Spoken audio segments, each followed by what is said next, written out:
koncone sapa kuwi? Ya.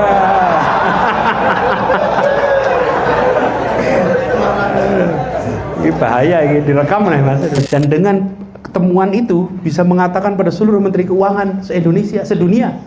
Kalau se-Indonesia cuma satu menteri keuangan. Sedunia, jangan remehkan pendidikan usia dini karena itulah yang menentukan karakter.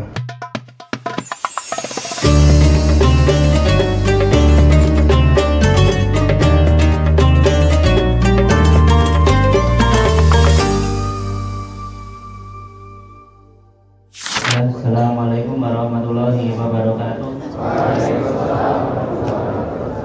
Mohon maaf Pak Anies, saya izin bertanya. Namanya Dek? Perkenalkan, nama saya Muhammad Fatur Rahman dari Jogja. Muhammad Fatur Rahman. Fatur. Di tengah kondisi kenegaraan hari ini, Berat.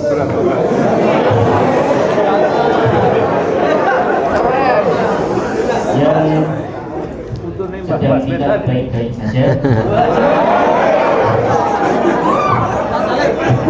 langkah apakah yang perlu kita ayunkan, akal apa yang akan kita pikirkan, dan hati apa yang akan kita arahkan? Demikian, assalamualaikum warahmatullahi wabarakatuh. Diulang. Pertanyaannya keren banget, diulang. Di tengah kondisi kenegaraan hari ini,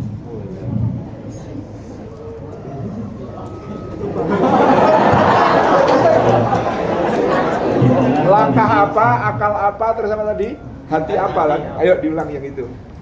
langkah apa yang langkah apa yang perlu kita ayunkan, akal apa yang akan kita pikirkan, dan hati apa dan hati apa yang harus kita arahkan. Demikian. Assalamualaikum warahmatullahi wabarakatuh. Izin bertanya Pak Anies, sebagai santri bagaimana kami bisa ikut membangun bangsa tanpa harus meninggalkan identitas keislaman dan nilai-nilai pesantren? Perkenalkan, nama saya Muhammad Faris dari Jambi. Bismillahirrahmanirrahim. Assalamualaikum warahmatullahi wabarakatuh. Apa Pak Anies, izinkan saya bertanya. Pertanyaannya adalah bagaimana menjadi pemuda atau pemudi di atas rata-rata? Jazakumullah khairan. Nama saya Safa. Assalamualaikum warahmatullahi wabarakatuh. Mohon maaf Bapak Anies, seperti yang kita tahu bahwasanya untuk peran kekhalifahan di Indonesia itu memerlukan banyak aspek yang perlu kita perbaiki. Menurut Bapak, apakah kami sebagai perempuan ini bisa berperan dalam kekhalifahan sedangkan dengan gerak perempuan yang terbatas dalam Islam? Nama? Hafsah. Pertanyaannya bobot semua ini. Asatid, boleh. Sekalian aja, sepaket aja langsung. Ustadznya nih. Mohon izin Pak Anies, pertanyaan saya, Bapak kan dulu mantan menteri pendidikan, Pak. Kan kita jarang-jarang ketemu mantan menteri gitu Pak. Kita ingin dapat pengalaman dari Bapak lah tentang pendidikan selama menjadi menteri. Bapak kan sebagai menteri pendidikan pasti pernah memikirkan pendidikan di Indonesia dengan sangat serius. Pasti di situ Bapak ada insight-insight yang bisa kami ambil sebagai kami dari pendidik di sini, nanti mungkin tentang problematik di pendidikan di Indonesia, kemudian Bapak mungkin seandainya masih menjabat, mungkin ada program-program apa yang belum kesampaian, mungkin bisa inspirasi dari kita. Kemudian misalkan begini Pak, misal Bapak sekarang kita hire menjadi konsultan pendidikan kita. Jadi yang nyarikan honornya yang musik. Wani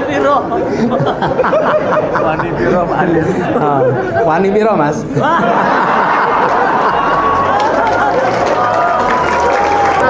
Apa kira-kira saran Bapak untuk kita ini tadi? Saya juga bicarakan tentang menjadi pusat peradaban pendidikan di sini. Apa nih kira-kira kalau desainnya itu kita jadi pusat berdebat, Bapak kira-kira apa nih yang akan disarankan untuk kami? Terima kasih. Assalamualaikum warahmatullahi wabarakatuh. Asmo sinten Bapak? Yudi. Oke, siap, turun. Jadi gini, ini Faris, bagaimana bisa berkiprah tanpa meninggalkan identitas santri? Jadi teman-teman, kalau saya malah boleh usul, Anda dapat ilmu banyak, nanti keluar ke masyarakat, pikirkan bukan menerapkan ilmu, tapi menyelesaikan masalah di masyarakat dengan ilmu Anda. Oke? Beda sekali itu. Kalau menerapkan ilmu, Anda mau coba ini yang saya miliki ini, bagaimana saya bisa terapkan. Tapi jangan, Anda lihat apa masalah yang ada di masyarakat, lalu Anda menyelesaikan menggunakan ilmu. Jadi orientasinya menyelesaikan masalah. Lah kemudian ini seperti yang ada di sini. Kalau saya boleh ini ya, reflektif ya, Ustaz Salim. Yang panjenengan kerjakan di sini, kalau menggunakan sistem itu namanya pendekatannya induktif. Induktif, jenengan datang ke sini mau niatnya membantu warga masyarakat yang terkena bencana kan gitu. Lalu sampai di sini ketemu salah loh. Ini masalah. Disebut masalah itu jika apa sih? Faris, apa sih yang disebut masalah itu?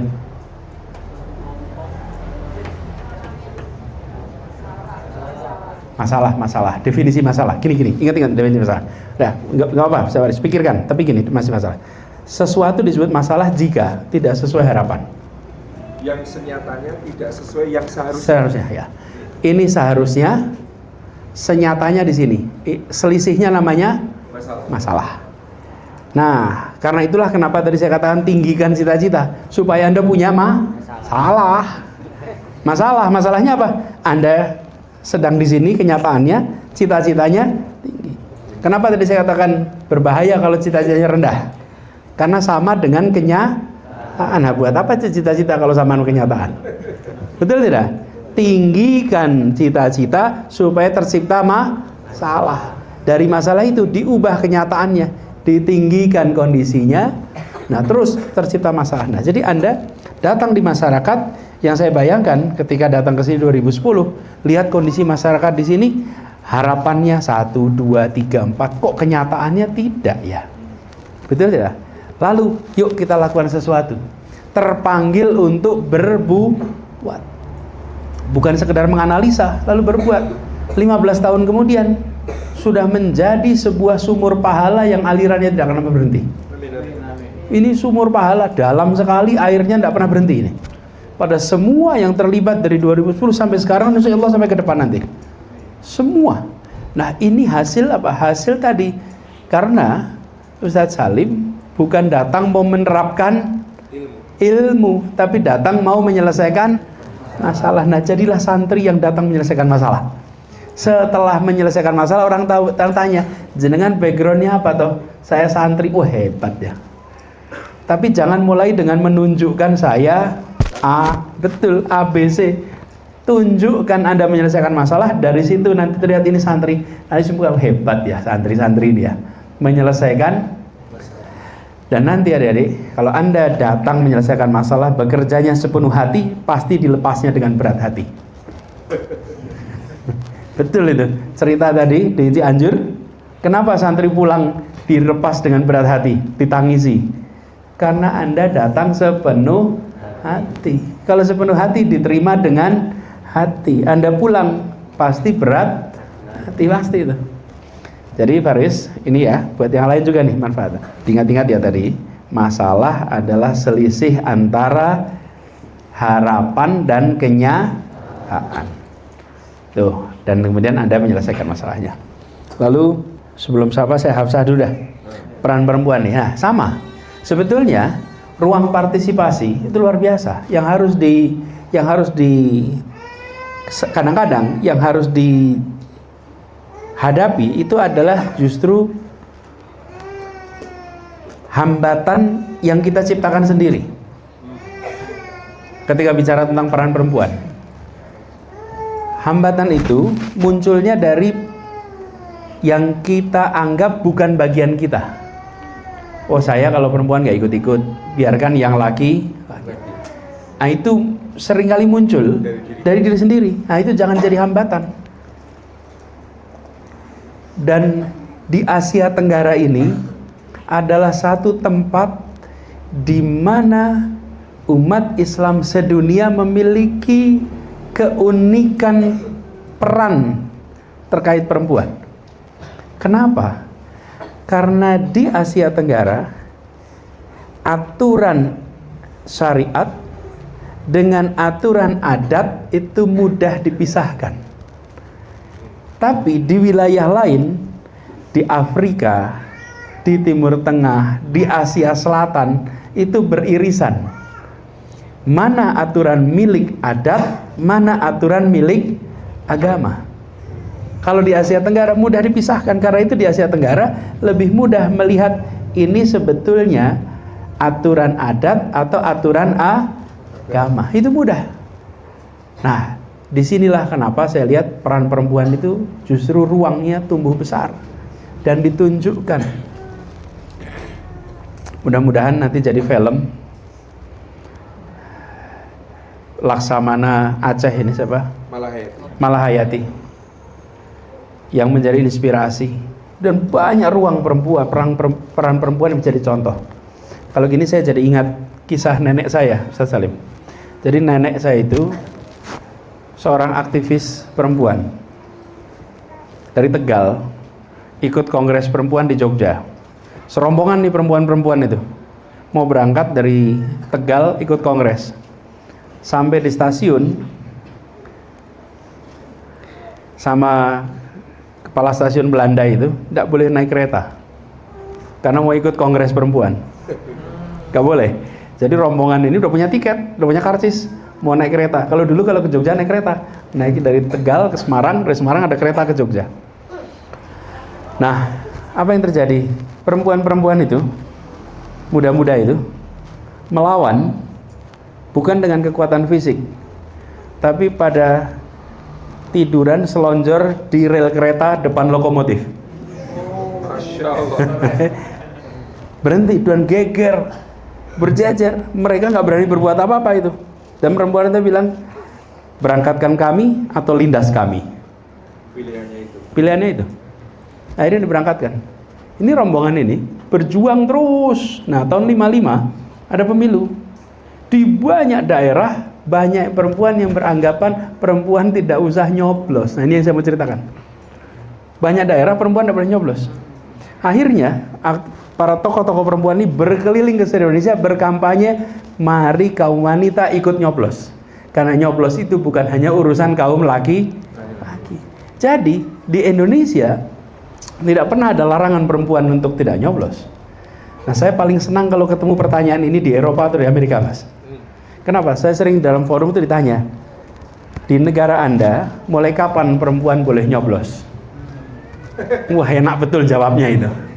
Kenapa? Karena di Eropa dan di Amerika ada periode di mana perempuan tidak boleh nyoblos. Lalu dengan bangga saya katakan, Anda harus belajar di negeri kami, karena di tempat kami perempuan tidak pernah dilarang untuk menyoblos. Nah, pernah ada larangan. Sejak pertama kali kita pemilu, perempuan ikut menentukan. Jadi saya usul pada Hafsah untuk justru lebih kita berani mengambil langkah, berani mengambil peran, sehingga itu akan berdampak. Dan dampaknya apa? Ke rumah Pak kaum ibu. Dan konsepnya konsep ibu, bukan sekedar konsep wanita, bukan sekedar konsep perempuan, konsep ibu. Kaum ibu yang berperan itu juga menggerakkan, menjadi inspirasi di rumahnya. Pasti dia menjadi pilar yang mencerahkan, mendidik bagi keluarganya, gitu ya. Nah, kemudian Safa. Bagaimana jadi pemuda di atas rata-rata? Kalau untuk tinggi badan rata-rata ada tinggi badan rata-rata ya. Nah, itu gizi yang cukup, istirahat yang cukup, olahraga yang baik gitu ya. Tapi kalau untuk yang lain ada, tadi saya katakan, Anda cek, Anda lakukan lebih dari yang lain. Kalau yang lain mengerjakan baca 2 jam sehari, Anda tambah. Kalau yang lain mengerjakan apapun Anda tambah. Lalu saya usul, bersering-seringlah berpikir di luar kebiasaan. Nah ini membutuhkan, nah ini saya usul boleh ditulis nih, kemampuan berpikir kritis. Tulis, kemampuan berpikir kritis. Apa itu berpikir kritis? Berpikir kritis itu kemampuan untuk melihat dari perspektif lain. Caranya menanyakan yang tidak ditanyakan. Salah satunya.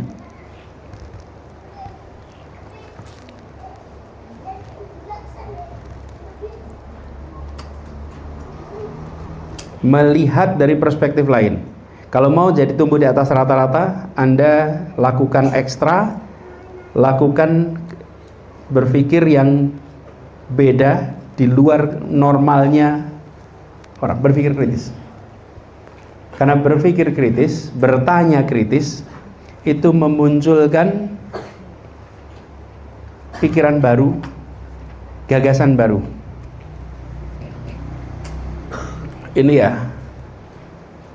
Bapak sekalian, yang adik-adik yang disebut sebagai terobosan, inovasi, itu pasti dari kemauan berpikir kritis. Saya sama Ustadz Salim ini pakai sarung. Sarungnya batik.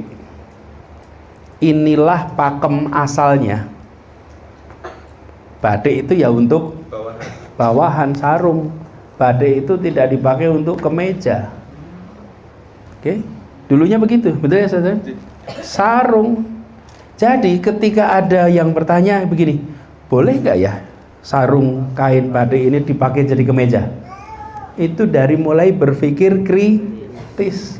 Lalu dia pakai menjadi kemeja, dan pertama kali dipakai kemeja, semua orang bilang melanggar pakem. Ini bukan rata-rata ini. Rata-ratanya kalau pakai batik untuk sarung, batik kok jadi kemeja. Pas pertama kali aneh. Sekarang jadi kebiasaan. Ini dari kemampuan berpikir kritis. Semua yang menjadi tadi silakan di atas rata-rata, mulai dengan lakukan ekstra dan berpikir kritis. Nah, di umat kebanyakan umat Islam nih, pendidikan kita tidak banyak memberikan ruang untuk berpikir kritis. Nah, ini yang tadi mau saya sampaikan juga kepada Ustadz Yudi, penambahan untuk berpikir kritis. Karena dari kritis ini muncul kreativitas. Dari kreativitas muncul inovasi, tapi hulunya adalah berpikir kritis. Cuman kenapa jenengan ngajak saya ini konsultan, maka jawabnya wani piro. Kalau penasehat, nah itu balas. Itu tidak ada hitungannya. Nah, jadi kembali kepada pertanyaan tadi, yuk kerjakan ekstra. Lalu, jadi jangan puas dengan apa yang didapat. Jangan pernah puas, terus tambah. Itu yang nanti buat Anda di atas rata-rata. Fatur Rahman, langkah apa yang perlu diayunkan? Wah, mantap betul, puitis sekali Anda ini, bagus sekali, bagus. Lalu yang harus dipikirkan, lalu harus dihayati ya, betul, hayati ya tadi ya. Oh, di hati harus diarahkan, ya. Jadi kalau boleh saya sampaikan, ya memang Indonesia sering naik turun kondisinya. Sekarang sedang naik apa turun? Turun. Padahal ya dari kemarin ya begini-begini juga kan kita ini. Naik dan turun itu kan perasaan sebetulnya ya. Perasaan. Nah, kalau listrik naik turun kelihatan, Mas. Tapi kalau perasaan itu tidak kelihatan. Jadi usul saya, dalam kita melihat Indonesia, pandang ini dengan optimisme. Wah, kita banyak masalah, ada masalah korupsi, ada orang yang tidak korupsi dituduh korupsi.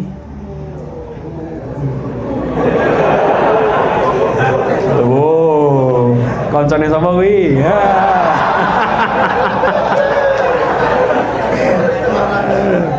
Ini bahaya, ini direkam nih Mas, ini bahaya. Iya. Oh, Tom and Jerry ya. Tom and Jerry. Iya, jangan lempar-lempar ya, nanti kena lembing nanti ya. Gitu. Sampai mana kita tadi gitu? Nah, ini kita banyak masalah A, B, C, D, E, F, G. Nah, gini teman-teman, saya mau usul. Mas, kalau kita melihat sekarang punya masalah ini, masalah itu, pertanyaannya, dulu masalah kita apa ya? Nah, dulu lebih berat lagi. Cuman kita lupa kalau itu sudah selesai. Nih, saya beri ilustrasi. Dengan ini nanti misalnya ya, tanya sama orang tua nanti. Sama orang tua, tahun 60-an berani tidak mereka pergi antar kota malam hari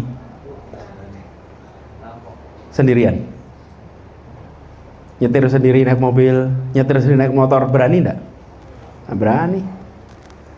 Di jalan itu banyak begal. Betul tidak? Yang jadi begal bangsa lain? Enggak, yang jadi begal itu sebahasa, makannya sama, ngomongnya sama, bangsa kita sendiri. Itu di sepanjang hari ini, kita kemana saja malam hari insya Allah aman. Betul tidak? Nah, saya mau sampaikan, jangan kita pesimis dengan Indonesia. Indonesia terus-menerus melakukan perbaikan, dan insya Allah masa depan Indonesia akan lebih baik daripada hari ini. Jadi, nah, terus lihat sekarang, Indonesia masih ada masalah korupsi. Memang masih ada, tapi yakinlah bahwa ini akan bisa dihapuskan. Seperti saya sering menganalogikan korupsi itu seperti perbudakan, Ustaz Salim.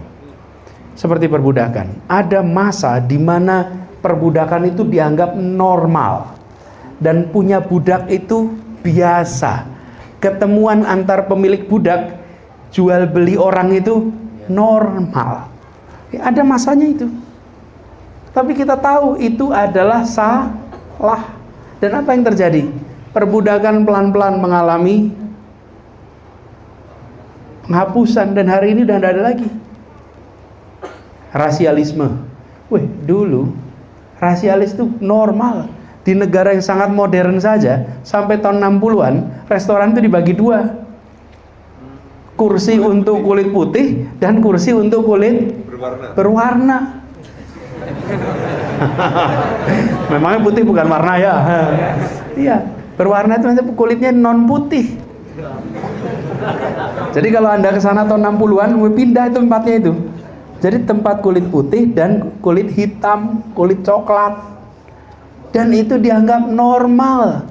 Kira-kira nih hari ini kalau ada restoran begitu gimana kira-kira? Viral, dimarahin orang. Betul tidak?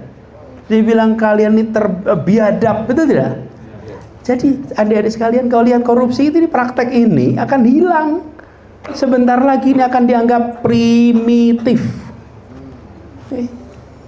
Hari ini masih praktek, harus diperangi. Harus diperangi. Tapi kita tahu ini primitif. Karena itu kita semua harus menjadi rombongan yang beradab. Lawannya primitif kan? Ini primitif ini, pasti akan hilang. Nah, menuju ke sana sekarang sederhana aja dah. Dengan ada alat digitalisasi, kalau punya utang di bank, ngemplang, ketahuan seumur hidup. Nggak bisa lari lagi sekarang. Dulu masih bisa. Nanti ke depan kita akan punya criminal record. Orang melanggar di Magelang, pindah ke Banten, tetap ketahuan. Kalau sekarang melanggar di Magelang, pindah ke Banten, nggak ada yang tahu. Mencuri di Banten, pindah ke Magelang, nggak ada yang tahu. Kenapa? Karena belum terjalin jadi satu. Sebentar lagi terjalin. Dan ini sekarang dunia tuh bergerak ke arah sana dengan kecepatan yang lebih dari diduga banyak orang. Karena itu praktek-praktek penyimpangan makin hari makin terekam. Jadi yang membuat orang nanti taat itu bukan semata-mata moral, tapi karena ada aturan main yang memaksa, instrumennya memaksa. Itu yang nanti akan membuat berubah. Jadi kalau lihat Indonesia hari ini pada masalah, insya Allah besok itu akan lebih baik. Dan kita sudah menengok tuh dari belakang ke depan. Cuman untuk mengubah itu tidak bisa otomatis. Nah, adik-adik semua di sini, saya pesan nih dari mulai sekarang, berlatihlah untuk menjaga integritas. Karena salah satu masalah terbesar di umat kita itu soal integritas. Bagian dari integritas itu kejujuran. Nah, umat kita sering banyak masalah nih. Jumatan berani tidak berangkat pakai sandal paling mahal baru, tidak dititipkan di penitipan. Pulang nyeker, Mas. Betul tidak? Ini masih masalah. Kejujuran masih PR nih. Karena itu kita harus membangun itu dari sekarang. Kebiasaan untuk jujur, kebiasaan untuk membedakan mana milik saya dan mana bukan milik saya. Dan itu latihannya sejak kecil. Jadi saya ini kalau ada koruptor itu kan sering dibilang sudah sekolahnya tinggi, S1, S2, S3 kok masih korupsi. Sebetulnya soal korupsi itu bukan S1, S2, S3, TK-nya di mana? Lah iya TK-nya, karena ini loh, ini ya, teh ini milik siapa? Itu diajarinya di TK. Yes. Pendidikan dasar, usia dini itu diajari untuk menghormati milik orang lain itu di usia dini. Bukan kalau S1, S2 itu diajari nulis dan penelitian, karya ilmiah itu S1, S2. Tapi kalau membedakan milik saya dan bukan milik saya, itu usia dini. Jadi kalau ada koruptor tanya TK-nya di mana? Barangkali nggak ikut TK dulu itu. Karena itu diajarinya di sana. Nah, adik-adik, ini ada dan pendidikan yang paling memberikan manfaat terbesar itu pendidikan usia dini, bukan universitas, bukan SMK. Pendidikan usia dini itu bukan kata Anies, itu orang yang mengatakan ini adalah seorang ekonom yang dia mendapatkan hadiah Nobel karena bisa membuktikan secara matematis, secara finansial bahwa pendidikan dengan return on investment terbesar itu pendidikan usia dini. Namanya James Heckman. Nanti boleh di Google. James Heckman itu terima Nobel, dan dengan temuan itu bisa mengatakan pada seluruh menteri keuangan se-Indonesia, sedunia. Kalau se-Indonesia cuma satu menteri keuangan. Sedunia, jangan remehkan pendidikan usia dini karena itulah yang menentukan karakter. Nah, PR kita kalau mau mendidik usia dini nanti baru merasakannya itu 40 tahun lagi. 30 tahun lagi, panjang tuh. Tapi insya Allah kita bisa ke sana. Jadi pertanyaan dari Fatur Rahman tadi, jaga optimisme, kerjakan yang positif. Langkah apa yang diayunkan, kerjakan yang positif. Betul-betul kerjakan yang positif.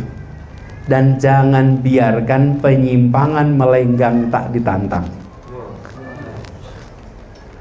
Ya kalau ada penyimpangan jangan dibiarkan. Jangan dibiarkan. Jadi kira-kira nuansa itu yang harus ditumbuhkan di kita sehingga Indonesia kita bisa menjadi lebih baik. Nah, dari semua, insya Allah nanti yang di sini jadi pemimpin. Syarat jadi pemimpin itu apa toh? Ini pertanyaan nih, boleh jawab. Ayo, siapa yang mau jawab? Syarat jadi pemimpin apa? Apa? Jujur. Ya, apa lagi? Adil, apa lagi? Apa? Amanah, beradab, melayani, apa? Berakal, oke. Nah, bener. Apa lagi? Ijazah.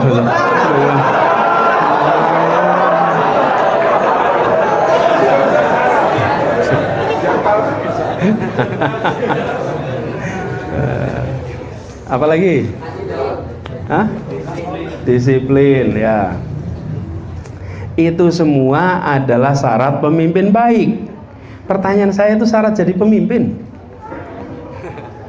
Bukan jadi pemimpin baik. Syarat jadi pemimpin cuma satu, punya pengikut. Iya. Ada orang yang mengikuti secara sukarela. Nih, jenengan sholat di mihrab nih. Sendirian di tempatnya imam nih, tempatnya imam, di sajadahnya imam, di mihrab, boleh nggak dibilang imam? Enggak ada makmum. Ada makmum tidak bisa. Jadi yang membuat Anda disebut imam jika ada. Nah, ini adik-adik jangan lupa pelajaran kepemimpinan nomor 1. Hormati, hargai, prioritaskan pengikut itu. Kadang-kadang kita mikir jadi pemimpin itu soal syarat pemimpin baik. Nih, ketua preman di terminal pemimpin bukan? Pemimpin bukan? Pemimpin baik tidak? Tidak, tapi pemimpin toh? Iya. Nah, Anda menjadi pemimpin yang baik. Tapi nomor 1, Anda diikuti sukarela. Kalau tidak diikuti sukarela, Anda bukan pemimpin. Itu namanya pejabat.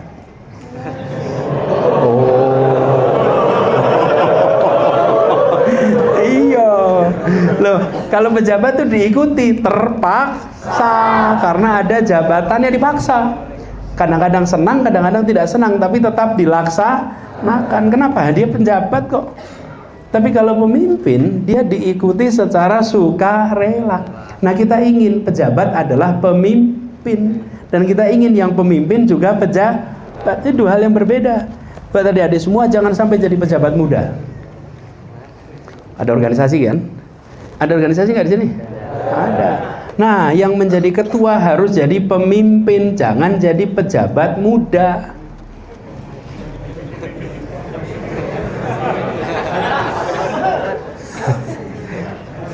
Kok wapres mas?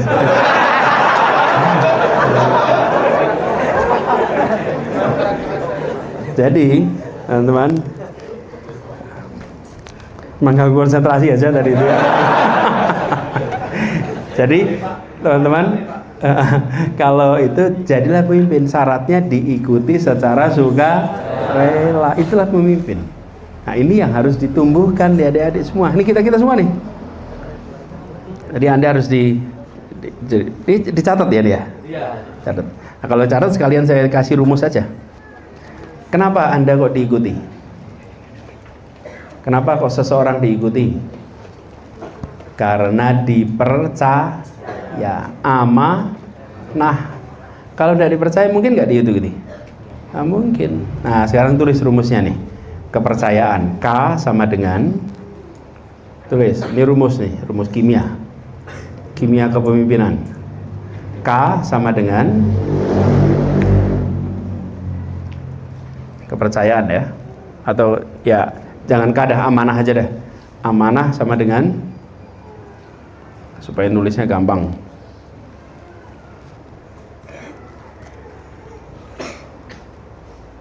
K1 tambah I tambah K2 kurangi KP. Kayak rumus kimia ya. Oke, ada yang mau tebak nggak tuh? K1 itu apa?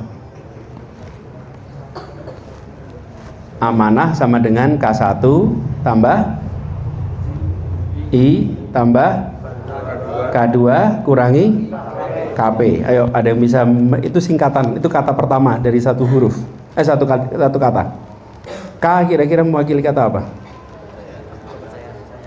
Tadi amanah kan kepercayaan. Kepercayaan sama dengan, ada 3 unsur pembentuknya. K, I, dan K2 kurangi KP. K pertama adalah kompetensi. Kompeten. Kalau Anda tidak kompeten, nggak mungkin dipercaya.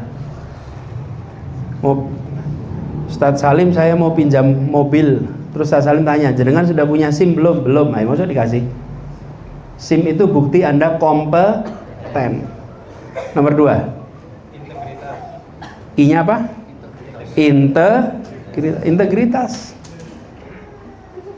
Lalu K2 apa? K2 karakter, bukan. Kedekatan. Kalau nggak dekat, Anda nggak dipercaya. Nah, 3 itu membuat Anda dapat amanah, dapat kepercayaan. Yang mengurangi itu 1. Yang mengurangi itu KP. Apa KP itu? Apa? Korupsi. KP, kepentingan pribadi. Nah, orang yang kepentingan pribadinya gede itu membuat kompetensi yang tinggi jadi drop angkanya. Nilainya jadi turun gara-gara dikurangi oleh kepentingan pribadi. Kalau kepentingan pribadinya kecil, maka nilai kepercayaan menjadi tinggi. Ingat-ingat ya, itu ya. Boleh usul ini. Tumbuhkan kemampuan berpikir kritis. Yang kedua, tumbuhkan sikap pembelajar. Keinginan untuk belajar terus-menerus, bukan hanya membaca, belajar terus-menerus. Dan belajar itu kalau di dalam ini saya belum menemukan kosakatanya di dalam bahasa Indonesia. Namanya unlearn, Pak. Tahu undo ya? Kalau pekerjaan jadi ini dalam bahasa Inggrisnya 2 kata. Learning itu 2, to learn sama unlearn. Yang to learn itu artinya belajar sesuatu yang baru, unlearn itu meninggalkan sesuatu yang sudah usang. Jadi pembelajar itu sifatnya 2, mau belajar yang baru dan mau meninggalkan yang usang, itu sifatnya. Jadi kadang-kadang kita hanya berpikir tentang belajar yang baru, padahal salah satu bagiannya adalah meninggalkan yang usang. Itu 2 itu. Jadi karakter itu. Lalu saya usul dekatkan dengan kemajuan teknologi. Dekatkan. Kenapa? Salah satu masalah kita justru karena anak-anak kita seringkali tidak tahu bagaimana menaklukkan teknologi. Karena selama sekolah, selama di rumah, dia tidak diajari untuk menaklukkan teknologi. Sehingga ketika dia ketemu teknologi, dia ditaklukkan oleh teknologi. Akhirnya apa? Kecanduan HP, kecanduan komputer, karena justru dia ditaklukkan oleh teknologi. Karena kita tidak bekali dia untuk menaklukkan teknologi. Karena itu saya usul dekatkan dengan teknologi agar dia bisa menaklukkan teknologi. Karena ini seperti api. Api itu kalau terkendali bermanfaat. Kalau tidak terkendali membakar. Nah, kemajuan teknologi digital itu seperti itu. Harus dibekali dengan kemampuan menaklukkan agar dia memiliki fungsi yang bermanfaat. Nah, kita memasuki abad 21. Anak-anak kita, anak-anak abad 21, gurunya abad 20, ruang kelasnya abad 19. Betul itu. Dalam satu tempat itu. Cara ngatur ruang kelas masih abad 19, gurunya 20, anaknya 2. Nah, sekarang gurunya jadi kunci.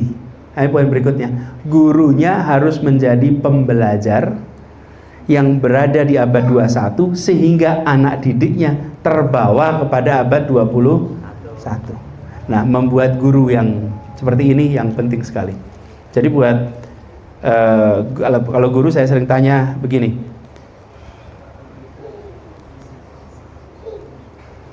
dulu pada saat sekolah punya guru berapa? Mungkin guru 50, guru 70. Pertanyaan, berapa nama guru yang diingat? Ini para ustadz di sini berapa guru yang diingat? Biasanya maksimal 5. Yang diingat langsung di luar kepala ya, 5. Pertanyaan buat para guru, kira-kira kalau 30 tahun lagi siswanya ditanya masuk dalam 5 itu apa tidak? Guru yang diingat biasanya guru yang apa? Nah itu dia. Yang menyenangkan atau menyebalkan, Pak, itu. Nah, kita mau ambil yang mana? Jadi guru yang penuh menantang tapi menyenangkan. Ini poin terakhir. Menciptakan tantangan yang membahagiakan. Itu ide pendidikan yang paling dasar. Bagaimana memberikan tantangan yang menyenangkan. Kok bisa itu dikasih tantangan terbebani tapi pengen lagi. Dikasih tugas terasanya menantang tapi siswanya pengen lagi. Nah itu tercipta, wah udahlah, itu lembaga pendidikannya terbang nanti. Kalau saya ditanya apa yang masih menjadi beban saya kalau ditanya tentang pendidikan Indonesia, akses. Ustaz Yudi, akses. Hari ini SD kita 98% anak dapat, SMP kita 81%, SMA kita 64%. Berarti itu seperti piramida. Nah yang 36% anak kita tidak pernah masuk SMA. 36%. Nah itu kalau tidak masuk SMA hari ini, itu berarti ke depan kita kehilangan satu generasi. Hanya 2/3 anak yang masuk SMA. Kalau bangkunya aja belum ada, berarti kita belum niat menyekolahkan. Karena itu menurut saya pertanyaannya diberikan pada semua bupati, wali kota. Ini bukan di pusat. Bupati, wali kota, gubernur. Apakah jumlah bangku SD sama dengan bangku SMA? Kalau belum sama, samakan itu. Kalau di SD ada 100.000, SMA-nya harus bangkunya 100.000. Kalau itu ada, berarti jenengan sudah berniat menyekolahkan. Tapi kalau bangkunya saja tidak ada, niatnya aja nggak ada. Nah, PR terbesar kita hari ini, salah satu terbesar adalah bangku itu belum ada. Nah, kita selalu memikirkan yang sudah dalam sekolah, yang di luar gimana? Jadi masuk SD itu sekitar 5,4 juta Ustaz, per tahun masuk SD. Lulus SMA itu sekitar 3,6 juta. Bayangkan, jadi 1,8 itu hilang per angkatan. Kalau 10 tahun itu berapa juta? 18 juta. 10 tahun. 18 juta orang pernah SD, tidak pernah SMA karena nggak ada tempatnya. Itu dibiarkan 20 tahun, 36 juta. Nah, itu yang menyebabkan sektor informal kita tumbuh terus. Orang sulit cari pekerjaan formal karena mereka tidak punya pendidikan sampai SMA. Jadi itu kalau dikatakan beban, itu beban terbesar. Menurut saya ini yang jauh lebih penting daripada program yang lain. Mendasar sekali akses pendidikan. Begitu ya. Terima kasih. Assalamualaikum warahmatullahi wabarakatuh.